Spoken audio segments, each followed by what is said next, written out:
தற்போதைய அண்மை செய்தி. சென்னை மெட்ரோ 2ஆம் கட்ட திட்டத்திற்கு நிதி ஒதுக்க ஒப்புதல் அளித்த பிரதமர் நரேந்திர மோடிக்கு முதலமைச்சர் மு.க.ஸ்டாலின் நன்றி தெரிவித்துள்ளார்.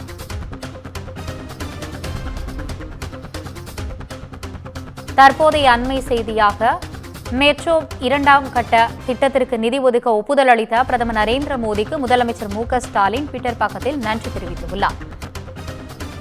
பிரதமர் நரேந்திர மோடிக்கு முதலமைச்சர் மு.க.ஸ்டாலின் நன்றி தெரிவித்து பதிவு வெளியிட்டுள்ளார். இதுகுறித்த கூடுதல் விவரங்களுடன் இணைகிறார் எமது தலைமை செய்தியாளர் சிவா. வணக்கம் சிவா, கூடுதல் விவரங்களை சொல்லுங்க. ஆனந்தி, பிரதமர் நரேந்திர மோடிக்கு தற்போது முதலமைச்சர் மு.க.ஸ்டாலின் நன்றி தெரிவித்திருக்கிறார். குறிப்பாக கடந்த வாரம் பிரதமரை நேரடியாக சந்தித்த முதலமைச்சர் மு.க.ஸ்டாலின் தமிழகத்திற்கு மெட்ரோவினுடைய 2ஆம் கட்ட திட்டத்திற்கு நிதி ஒதுக்கீடு செய்ய வேண்டும் என்று கோரிக்கையை முன்வைத்திருந்தார். இந்த கோரிக்கையை தற்போது மத்திய அரசு ஏற்றிருக்கிறது.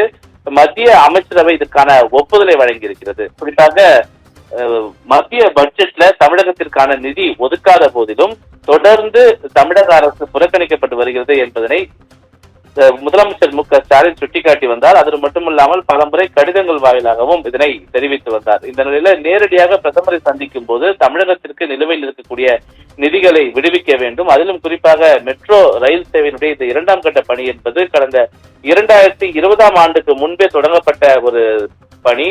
ஏற்கனவே மத்திய மாநில அரசுகளுடைய இந்த நிதியோடு தான் இது செயல்படுத்தப்படும் என்று தெரிவித்து பிறகு மாநில அரசினுடைய நிதி மட்டுமே இது பயன்படுத்தப்படும் என்றதெல்லாம் தெரிவிக்கப்பட்டிருக்கிறது. இந்த நிலையில தற்போது நேரடியாக பிரதமரை சந்தித்த பிறகு இதற்கான நிதி ஒதுக்கீடு செய்ய அதற்கான அறிவிப்பை மத்திய அமைச்சரவை ஒப்புதல் வழங்கி இருப்பதற்கு முதலமைச்சர் மு.க.ஸ்டாலின் நன்றி தெரிவித்திருக்கிறார். அந்த நன்றியோடு மட்டுமல்லாமல் தமிழ்நாட்டு மக்களுடைய பல நாள் கோரிக்கைக்கு இப்போது தீர்வு காணப்பட்டிருக்கிறது, இந்த திட்டத்தை நாங்கள் விரைவில் நிறைவேற்றுவோம் என்று இந்த நிதி அளிப்பின் மூலமாக இது விரைவில் நிறைவேறும் என்று நம்புவதாகவும் முதலமைச்சர் மு.க.ஸ்டாலின் தன்னுடைய பதிவில் குறிப்பிட்டிருக்கிறார்.